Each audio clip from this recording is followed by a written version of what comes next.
हो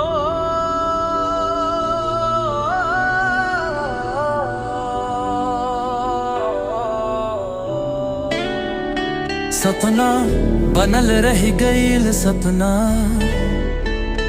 आँख से बहल बस गम के अपना। सूना अंगना सूना संसार, दिल के दर्द के का करी हम यार। हर गली में सुनल ताना, बाज कह के सबने बुलाना। है भगवन का गलती भइल हमसे, ममता के आंचल का है छूटल हमसे। जिंदगी बनल अभिशाप, अब तो बुझाता सब सपना भइल नाप।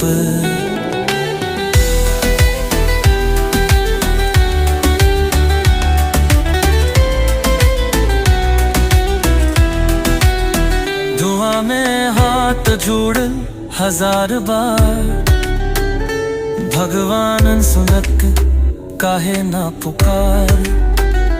धरती मई से पूछी सवाल, काहे कोख से छीना माँ के लाल।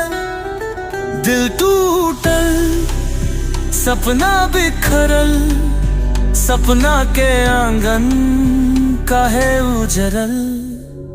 हे भगवन का गलती भइल हमसे, ममता के आंचल काहे छूटल हमसे।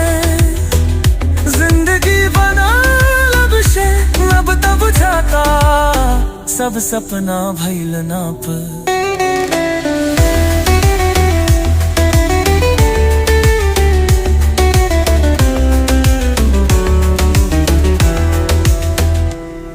समाज के जाल से बाहर निकली, खुद के ममता के रंग सजाली।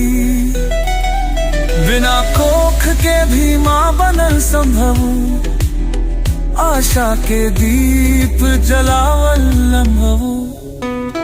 हर सूना कोना भर जाई, दिल से ममता के गीत सुनाई। है भगवन अब उम्मीद जगाई, हर अभिशाप के खुशी बनाई।